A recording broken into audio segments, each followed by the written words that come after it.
कृषि जागरण के लिए फार्मर दी जर्नलिस्ट प्रोग्राम में मैं कैलाश सिंह वाराणसी से। हमारे यहाँ अभी एक इंटीग्रेटेड फार्मिंग में अच्छा काम कर रहे आसाम के किसान हमारे इंटीग्रेटेड फार्म को देखने के लिए विजिट किए हैं। हम उनसे बात करेंगे, उनके अनुभवों को साझा करेंगे। सर, हेलो, अपना परिचय दें। मेरा नाम विजय शर्मा है। मैं आसाम से आया हूँ। वहाँ पे हमारे पास एक फार्म है, इंटीग्रेटेड फार्म, जिसका नाम वैक फार्म्स है। वहाँ पे हम फिशरी, डेयरी और हॉर्टिकल्चर करते हैं।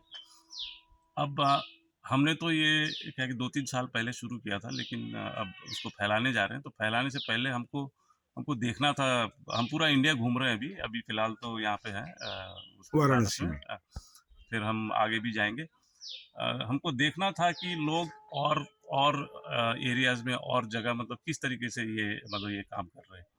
तो यहाँ पे आए हम, क्या कि केन सिंह सर से हम मिले और बहुत अच्छा लगा। यहाँ पे इन्होंने बहुत अच्छी तरीके से यहाँ पे काम किया है और ये मतलब पहला फार्म अपना विजिट था। बहुत अच्छा था।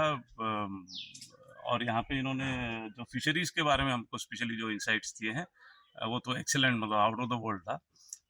अब क्या कि डेयरी का हम और करने जा रहे हैं। इन्होंने कुछ बताया हमको, लेकिन और जाके देखना भी है हमको। नहीं, जैसे आप फिशरीज में किस तरह की फार्मिंग कर रहे हैं? अभी फिलहाल हम IMC कर रहे हैं।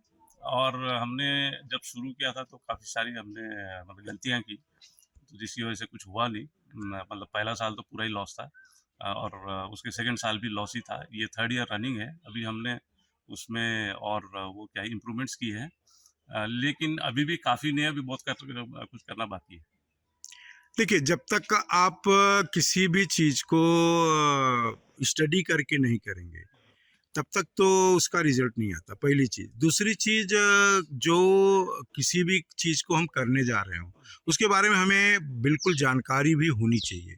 और जब गलती यहाँ होती है कि जब हमारे पास जानकारी नहीं होती और हम उस व्यवसाय में आते हैं जो कि हमने कभी किया नहीं होता, तो वहाँ पे नुकसान तो होता है। तो ये तो बहुत अच्छी बात है कि आप जानकारी, अब जो नुकसान उठाए हैं उसको जानकारी से फुलफिल करना चाहते हैं। लेकिन एक चीज़ आप जान लीजिए कि मछली को आप ये न समझें कि ये नोट छापने की कोई मशीन है। और ये मैं बार बार ये कहता हूँ, मछली एक जीव पालना है और इसको जब तक आप उसके वेराइटीज, जो भी किसी भी स्पेसीज की पालन आप कर रहे हैं तो उसके जेनेटिक कैरेक्टर के हिसाब से ही उसको एकोमोडेशन आप देंगे, तभी आपका उसका उत्पादन अच्छा होता है। लेकिन आप डेयरी की जो चर्चा कर रहे थे, डेयरी में फ़ायदा तब है जब डेयरी प्रोडक्ट को आप वैल्यू एडिशन करें। तो क्या आप वैल्यू एडिशन कर रहे हैं? जी, कर रहे हैं हम। 2 साल पहले हमने शुरू किया एक छोटा सा पायलट प्रोजेक्ट लेके। उसको हमने बाद में थोड़ा सा और एक्सपांड किया। जो शुरू का जो पायलट प्रोजेक्ट था उसमें तो हमने मतलब सिर्फ जो दूध है सिर्फ वही बेचा, क्योंकि उस समय मतलब बहुत कम प्रोडक्शन था। फिर बाद में और हमने ये ऐड किए उसमें कैटल। तो फिर हम वहाँ पे क्रीम और पनीर और ये मक्खन और घी भी निकाल के हमने बेचा। और 100% डेफिनेटली ये तो बात मतलब तय है कि आप अगर सिर्फ दूध बेचेंगे तो उसमें तो कोई लाभ होगा नहीं, क्योंकि वो भैंस या गाय जो भी है वो जितना आप मतलब दूध देती है उतना खा भी जाती है। देखिए, एक हमारी तरफ से आपके लिए सुझाव रहेगा कि आप जो कैटल अपने पास पाले हैं उस पे बहुत फोकस न करके, आप देखेंगे कि आपके जितने भी क्षेत्र में लोग कैटल रखे होंगे वो दूध बेच भी रहे होंगे, तो आप उनसे भी दूध कलेक्ट करें। और अपने पशुओं का जो दूध है वो तो है, लेकिन अगर आप अपने पड़ोसियों के, अपने अगल बगल के लोगों से अगर वहाँ पे दूध कलेक्ट करते हैं और उससे वैल्यू एडिशन करते हैं तो आप उन्हें भी अच्छा लाभ दे पाएंगे, क्योंकि सबकी बस के नहीं है जी, कि हर कोई वैल्यू एडिशन कर ले। जी, तो मेरे तरफ से तो आपके लिए एक सुझाव रहेगा कि आप अपना जितना है उसको ग्रेजुअली धीरे धीरे बढ़ावें, लेकिन जो लोग ऑलरेडी और भी आपके अगल बगल में सस्टेन कर रहे हैं, उस बिजनेस को कर रहे हैं, पशु पाल रहे हैं, उनको एक मार्केट रेट दे के आप उनसे प्रोडक्ट को लें और उस प्रोडक्ट को वैल्यू एडिशन करें, तो मेरे हिसाब से ज़्यादा आप प्रॉफिटेबल होंगे। जी, बिल्कुल आपका सुझाव ठीक है। वहाँ पे हमने एक ये भी किया था, सर्वे भी किया था कि कितने लोग मतलब पशु पालते, कितना लोग मतलब कितनी दूध वहाँ पे मार्केट में आती है। तो वो हमें उस एरिया में इतना सारा दूध मिलता नहीं है जिसकी वजह से हम मतलब कलेक्शन कर सकें।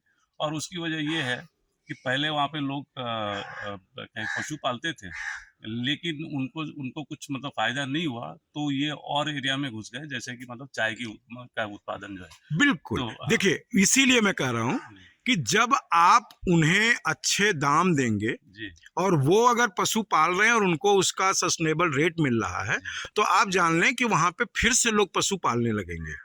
जी, हैं, तो आप उनकी ऊर्जा जो ऑलरेडी उनकी एक हैबिचुअल रही है, हमारी जो ट्रेडिशन रहा है कि हम केवल खेती करके, जब तक पशुधन हमारे पास नहीं है तब तक हमारे कृषि में कोई फायदा नहीं होने वाला है।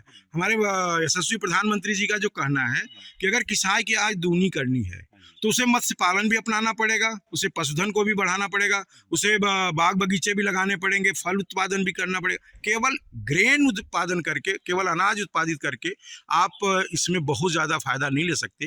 फायदा तो तभी होगा जब एलाइड बिजनेस को भी आप चुनें और दूसरी चीज़ों को भी, जब जो आपने इंटीग्रेटेड मोड की बात की है उसको इंटीग्रेटेड बिजनेस में भी तैयार कीजिए कि आप जो प्रोडक्ट अपने पैदा करते हैं उसके अलावा जो लोग सस्ते रेटों में किसी और को बेच रहे हैं उन्हें अच्छे रेट देके, और उस रेट से आप एक अगर बड़ा क्वांटिटी, जैसा कि हमने आपसे बात करके जाना कि आप एक एफपीओ भी चलाते हैं, जी, तो एफपीओ का मॉडल यही है कि आप अपने लोगों को ट्रेंड करें, उन्हें उसी सेम बिजनेस को करने के लिए प्रोत्साहित करें और उनके प्रोडक्ट को अच्छी मार्केट दें, और वो वैल्यू एडिशन करके ही आप अच्छी मार्केट दे सकते हैं। और यही किसी भी एफपीओ के सक्सेस की अच्छी स्टोरी जो बनेगी, एक रास्ता जो बनेगा, वो वैल्यू एडिशन है। तो आप इसको बेहतर तरह से कर सकते हैं। आप हमारे यहाँ आए और आपसे बात करके, आपसे मिल के हमें भी बड़ी खुशी हुई और आपके साथ अपने अनुभवों को शेयर करने में मुझे बहुत अच्छा लगा। धन्यवाद सर, धन्यवाद। धन्यवाद।